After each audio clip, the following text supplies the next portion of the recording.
ما لبثت البشرية أن انتعشت وازدهرت من جديد بعد قرون من التخبط في تداعيات الكارثة الكونية التي أصابت الأرض، حتى حدث انهيار آخر كبير على مستوى عالمي، وهذه المرة كان نتيجة محرقة نووية هائلة وشاملة. وبعدها بدأت مرحلة التاريخ المسجل الذي نعرفه في وقتنا الحاضر. لقد اكتشف الباحثون عبر القرنين الماضيين الكثير من المخطوطات القديمة التي رغم ترجمتها بطريقة صحيحة لم يفهموها في البداية، وبقي الأمر كذلك إلى أن تقدمت المعرفة الحديثة ولحقت بالمعرفة القديمة حيث استطاعوا استيعابها. احتوت هذه الوثائق القديمة على مواضيع أصبحت مألوفة للباحثين فقط، ولكن بعد حدوث الانفجارات الذرية في اليابان خلال الحرب العالمية الثانية، وحينها عرفوا أن ما روته تلك المخطوطات القديمة كان مرعبا فعلا. يشير العديد من الاكتشافات الحاصلة في جميع أنحاء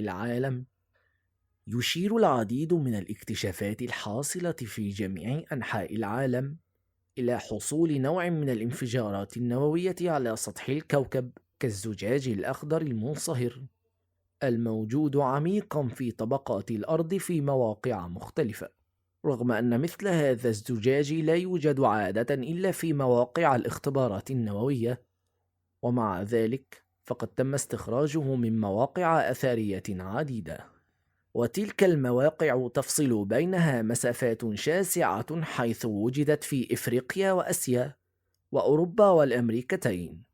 هذه ليست أول مرة يفجر فيها الإنسان جهازا نوويا. هذا ما قاله روبرت أوبنهايمر والد القنبلة الذرية حديثة. هل كان يعرف أسرارا مجهولة بالنسبة للأغلبية ومقتصرة على مجموعة قليلة من الأشخاص العارفين؟ حسنا، في الوثائق القديمة وتحديدا في الهند عام 2449 قبل الميلاد، تحدثت كل من الرامانيا والمهاباراتا وغيرها من النصوص الهندية القديمة عن الحرب الشرسة التي حدثت قبل عدة آلاف من السنين بين أطلنطس وحضارة راما، وقد استخدمت فيها أسلحة لم يتخيلها البشر حتى النصف الثاني من القرن العشرين. تحدثت المهاباراتا عن الدمار الفظيع الذي أحدثته الحرب، فتقول: كانت عبارة عن قذيفة واحدة مشحونة بكل ما يحويه هذا الكون من قوة. ظهر عمود من الدخان واللهب، سطع هذا العمود كما تسطع آلاف من الشموس بقوة الصاعقة. إنها رسول الموت الجبار الذي حول كل شيء إلى رماد. ويصف الجزء التالي بدقة شكل الانفجار النووي وآثار الإشعاعات على السكان، وكيف كان القفز إلى الماء هو المهرب الوحيد. يروي هذا النص بدقة كبيرة كيف تم استخدام طائرة صاروخية لتحمل سلاحا دمر 3 مدن، وكأن هذا مشابها لتصريح شاهد عيان على انفجار قنبلة ذرية. فقد وصف التالي: وميض الانفجار، عمود من الدخان والنار، الغبار الذري المتساقط، موجات الصدمة والحرارة الشديدتين، مظهر الضحايا، تأثير التسمم الناتج من الإشعاع. ذكر هذا النص التاريخي ما يلي: صاعقة حديدية شملت قوة الكون، عمود متوهج من الدخان واللهب، مضيء بقدر 10,000 شمسة، مشرقة بعظمة وبهاء. الغيوم زمجرت إلى الأعلى، الغيوم كلون الدم هبطت فوق الأرض، الرياح الشديدة بدأت بالهبوب، الفيلة على بعد أميال سقطت بفعل الرياح، رجت الأرض رجة عنيفة واحترقت بفعل الحرارة العنيفة المريعة لهذا السلاح. كانت الجثث محروقة إلى درجة أنه لم يعد بالاستطاعة تمييزها. تساقط الشعر والأظافر، انكسرت الأواني الفخارية بدون سبب، أصبحت الطيور بيضاء اللون. بعد ساعات قليلة تلوثت كل المواد الغذائية. الآلاف من المركبات الحربية سقطت في كل مكان. آلاف من الجثث احترقت وتحولت إلى رماد. هناك فقرات من مخطوطة المهابارata مرعبة فعلا. فالرعب الكامن في وعي الأشخاص الذين نجوا من هذه المحرقة لا يزال حيا على صفحات هذه المخطوطات، إلى أن بدأنا نقيم التجارب على المواد المشعة. لا يمكن لأي شخص على وجه الأرض أن يصف المرض الناجم عن الإشعاعات لسبب بسيط، وهو أنه لا وجود لمرض كهذا. أما المخطوطات القديمة فقد وصفت الأعراض بدقة: فقدان الشعر، التقيؤ، الوهن الجسدي، ثم الموت المحتم. جميعها أعراض تقليدية للتسمم الناتج عن الإشعاع النووي. والغريب في الأمر هو أن طريقة الوقاية من التلوث الناتج من الانفجار قد ذكرت بالتفصيل، حيث ذكر بأنه يستطيع الإنسان أن ينقذ نفسه بإزالة جميع القطع المعدنية من جسمه وأن يغمر نفسه مباشرة في مياه الأنهار. والسبب في ذلك هو أن يغتسل ويتخلص من الدقائق الملوثة. تروي ملحمة جلجماش يوما عندما صرخت السماوات وأجابت الأرض فجأة مضيئة بالبرق. توهجت النار وصعدت إلى الأعلى وأمطرت الموت. تلاشى الضوء وخمدت النار. كل من صعقه البرق تحول إلى رماد. تصور المقطوعة الشعرية التبتية ستنزز ديزان محرقة ابتلعت دولتين متحاربتين، حيث حدث بينهما نزال جوي مستخدمين فيها أشعة حجبة للنظر وقرات من اللهب وأسهم مشعة وبرق رهيب. تصف نصوص المايا القديمة الآثار المدمرة عن النار القادمة من الأعلى، مما أدى إلى دمار مدن كبيرة مزدهرة تقع في الشمال قد دمرت تماما. هنود كنديون يتحدثون عن أشخاص حلقوا فوق السماوات وعمروا مدنا متألقة وبيوتا فخمة إلى الجنوب. بعدها جاءت الأمة المعادية وحدث دمار مريع، واختفت الحياة من المدن ولم يبق سوى الصمت. هنود الهوبي يرون أن بعضا من هؤلاء الذين جاءوا من العالم الثالث حلقوا فوق مدينة عظيمة، هاجموها وعادوا بسرعة كبيرة، لدرجة أنه لم يستطع سكانها أن يعرفوا من أين أتى المهاجمون. وسرعان ما بدأت العديد من الدول بمهاجمة بعضها الآخر، ومن هنا أتى الدمار. في إفريقيا هناك بقايا من سلسلة تفاعلات نووية حدثت ما قبل التاريخ، حيث لا يمكن تفسيرها بالوسائل الطبيعية.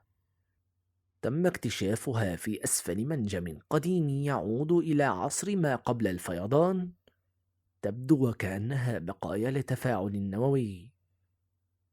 هناك بقايا في الهند تشير بقوة إلى أن حربا نووية قد نشبت في الماضي البعيد.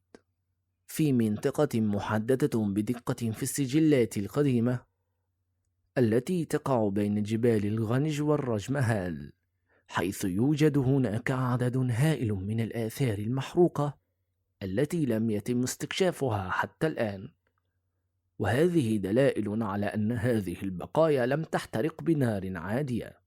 في حالات متعددة تبدو وكأنها كتل هائلة منصهرة ومدموجة ببعضها، وسطوحها مثقوبة ومنقرة بشكل كبير، كصحيفة القسطير التي تم صهرها بسيل من الحديد المنصهر. في الجنوب الأقصى في مناطق غابات ديكان يوجد الكثير من هذه البقايا والآثار، مزججة ومتآكلة ومتصدعة نتيجة الحرارة الهائلة. وبعض الأبنية حتى سطوح الأثاث الحجرية قد تحولت إلى زجاج. لقد وجد في نفس المنطقة هيكل عظمي فيه نشاط إشعاعي أقوى 50 مرة عن المستوى الطبيعي. لا يمكن لاحتراق طبيعي أو انفجار بركاني أن يصدر حرارة شديدة تؤدي إلى فعل ذلك، حيث أنه يتطلب ملايين الدرجات من الحرارة، والتي وجب أن تكون حصر نتيجة لتفاعلات نووية حرارية. في مكان آخر إلى الجنوب، عثر الضابط البريطاني جي كامبل على موقع مشابه. كان المكان شبه مزجج، أما المصدر الذي سبب هذا فلا زال مجهولا. وهناك تقارير مشابهة قدمها المسافرين عبر مناطق الأدغال، تقارير عن أبنية مدمرة ذات جدران مشابهة لألواح الكريستال السميكة، وهي أيضا منصهرة وممزوجة ببعضها على شكل أكوام من الأحجار المزججة. كان واضحا أن هذا الدمار نتيجة قوة هائلة غامضة ومجهولة. أما الصياد المستكشف هاملتون فقد صعق بشدة عندما دخل إلى بناء قديم ذات قبة منخفضة، يذكر قائلا: فجأة هوت الأرض تحت أقدامي مصدرة صوتا غريبا. وصلت إلى مكان آمن، ثم وسعت الحفرة بمؤخرة بندقيتي إلى أن أصبحت ظاهرة وأنزلت نفسي فيها. وجدت نفسي في ممر طويل وضيق يدخل إليه الضوء من المكان الذي انفلقت منه القبة. وفي القاع رأيت ما يشبه طاولة وكرسي من نفس المادة الكريستالية التي تتألف منها الجدران. كان شكلا غريبا منحنيا من على الكرسي بملامح مشابهة للإنسان، وعندما نظرت إليه عن قرب ظننته قد يكون تمثالا أتلف خلال مرور الزمن. لكن حدقت عيني على شيء ملأني بالرعب الشديد. تحت الزجاج الذي كان يغطي ذلك التمثال بدأ يظهر بوضوح هيكل عظمي حقيقي، كل من الجدران والأثاث وحتى الناس، جميعهم انصهروا ثم تبلوروا. لا يمكن أن ينتج ذلك عن نار طبيعية أو انفجار بركاني، حيث يتطلب حرارة شديدة تكفي لتسبب هذه الظاهرة. فقط الحرارة الناتجة من الطاقة الذرية يمكنها أن تسبب مثل هذا الدمار. هياكل عظمية في موهنجدارو وهربا هي ذات درجة عالية من الإشعاع. الآثار المدمرة في هاتين المدينتين القديمتين هي كثيرة، ويعتقد بأنه كان في كل منها أكثر من 1,000,000 سنة، وعمليا فإن تاريخها مجهول، ولا نعرف عنها سوى أنها قد دمرتها فجأة. نصوص هندية قديمة تتحدث عن سكان مدينة أمهلوا عدة أيام للإخلاء، إنذار واضح على حدوث دمار شامل. كشفت الحفريات المقامة في إحدى المدن المدفونة عن 44 هيكلا متناثرة في الشوارع، وكأن قد حدثا مشؤوما قد أتى فجأة، بحيث أنهم لم يستطيعوا الدخول إلى بيوتهم. جميع الهياكل كانت مستقلية على الأرض. هذه الهياكل العظمية ما زالت بعد آلاف السنين تعتبر من بين أكثر المواد إشعاعا، والتي لم يتواجد مثليها إلا تلك التي نتجت عن هيروشيما وناجازاكي. إن الآثار المنصهرة لبناء هرمي مدرج الذي لا يبعد كثيرا عن بابل الأثرية قد تكون نتجت عن ضرب البرج وفلقه من الرأس وصولا إلى أساسه. تحول طوب البناء إلى زجاج وانصهر كليا. الدمار كله أشبه بالجبل المحروق، لا شيء سوى صاعقة جبارة أو قنبلة ذرية. وهناك أمر آخر: عندما انفجرت أول قنبلة ذرية في نيو مكسيكو تحول رمل الصحراء إلى زجاج منصهر يميل إلى اللون الأخضر. في عام 1947 اكتشف علماء في إحدى المواقع طبقة من تربة زراعية طبقة أقدم من تربة الرعوية، طبقة قديمة جدا تعود لعالم إنسان الكهف. ثم وصلوا إلى طبقة أخرى من الزجاج الأخضر المنصهر، قد تصهر الصاعقة أحيانا الرمل، لكن عندما يحدث ذلك فإن الانصهار يحدث بشكل محصور ومحدد. أما الانفجار النووي ينتج عنه طبقة كاملة من الزجاج الأخضر المنصهر. وفي صحراء هوبي التي تقع بالقرب من بحيرة لبنر مكسوة بالرمل المزجج نتيجة التجارب الذرية التي قامت بها الصين، لكن هناك مساحات معينة من الصحراء فيها رمل مزجج مشابه والذي استمر وجوده لآلاف السنين. هناك مناطق مدمرة ليس لها شكل منتظم، والتي فيها علامات تدل على احتراق ناتج عن الحرارات الشديدة. في عام 1953 اكتشف علماء الآثار على عمق 16 قدما طبقة من الزجاج المنصهر الأخضر بسمك ربع بوصة، الذي يغطي مساحة لبضعة مئات من الأقدام المربعة، مصنوعة من الكوارتز المنصهر، وهي تشبه بمظهرها الرمل الذي تعرض إلى تجارب نيفادا وغوبي الذرية. وفي جنوب تركيا الوسطى عثر علماء الآثار على طبقة سميكة من الطوب المحروق، وقد انصهر الطوب واندمج مع بعضه نتيجة حرارة مرتفعة جدا لدرجة أنها اخترقته إلى عمق أكثر من 3 أقدام تحت مستوى الأرض، بحيث أنها فحمت الأرض والهياكل العظمية وجميع ما دفن معها. إن الحرارة الهائلة قد قضت على جميع تعفنات البكتيريا، بينما كان المهندس ألبوينهارت يقطع الصحراء في أواسط إفريقيا دهش فجأة بامتداد كبير من الزجاج الأخضر، والذي كان يغطي الرمل على مدى نظره، ولم يشهد من قبل انصهار السيليكا بهذه الطريقة إلا بعد مرور 50 سنة، عندما عبر منطقة الرمال البيضاء بعد التجربة الذرية الأولى في نيو مكسيكو، حيث تعرف على هذا النوع من الانصهار. لقد تم العثور على الزجاج الأخضر المنصهر أيضا في مواقع أثرية تابعة لممالك مصر القديمة والوسطى، وأيضا في جزر لوفتن، النرويج، ستوكلندا، وجزر الكناري. هناك قلاع وأبراج تعود لما قبل التاريخ في أوروبا قد تحولت جدرانها إلى زجاج أخضر، وانصهرت أحجارها بفعل قوة مجهولة. وعادة ما يحصل هذا على الجهة الغربية للجدران، وأحيانا على الجهة الشرقية من الجدران الداخلية. كم كانت الحرارة شديدة، العديد من المواقع تظهر انصهارا على عمق قدم واحد تحولت إلى زجاج كالدبس المتجمد. إن آثار سيتاسيداديس في مقاطعة بياوي هي في حالة فوضى متوحشة، كونها انصهرت بفعل طاقة عالية جدا، وهي مسحوقة بين طبقات الحجر الناتئ منها قطع معدنية صدأة تاركة سيول من اللون الأحمر تحت سطح الجدار المتبلور. في غرب الولايات المتحدة فإن الآثار الموجودة في كاليفورنيا الجنوبية ومنطقة نيفادا، كل هذه المناطق قد انصهر سطحها الصخري لشدة الحرارة المشعة التي تعرضت لها بين أنهار جيلا وسان جوان.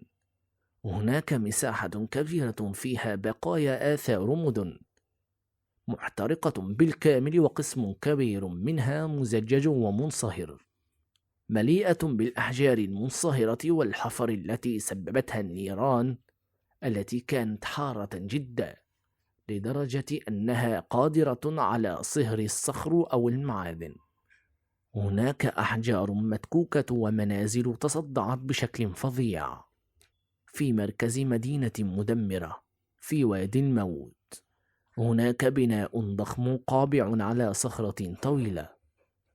الجهة الجنوبية من الصخرة والبناية قد انصهر وتحول إلى زجاج. وفي صحراء موهافي يوجد العديد من الرقع المدورة مألوفة من الزجاج المنصهر. جزيرة أبستر، هناك نحوت خشبية فريدة من نوعها تظهر نتائج تأثيرات الإشعاع النووي على بنية جسم الإنسان والمتمثلة في الجسم الهزيل. يصور الرائد والعالم النووي البروفيسور فريدريك سودي حضارة قديمة برعت في تكنولوجيا الطاقة الذرية قائلة: ألا نستطيع أن نقرأ بين السطور على وجود عرق بشري تعرض للنسيان؟ حضارات توصلت ليس فقط إلى العلم الذي لم نعرفه إلا متأخرا جدا، إنما أيضا إلى قوة لم نتعرف عليها بعد. إن أسطورة الحرب الذرية الحادثة في الزمن الماضي تزداد تجسدا وتصبح حقيقة واقعة كلما تنورنا بالمعلومات الجديدة. ومهما كان تصورنا عن الماضي، فهناك دائما الحقيقة القاسية والمرة. هناك دلائل كثيرة جدا من أجزاء كثيرة من العالم نعتبرها اليوم دلائل سخيفة لكنها حقيقية، ولولا ذلك لما ظهرت بكثرة هنا وهناك.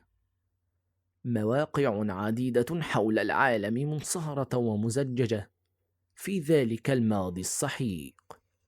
لقد عرفوا سر هذا السلاح وقد وجدوا التبريرات المناسبة لاستخدامه، فمسحت الحضارات المزدهرة من الوجود.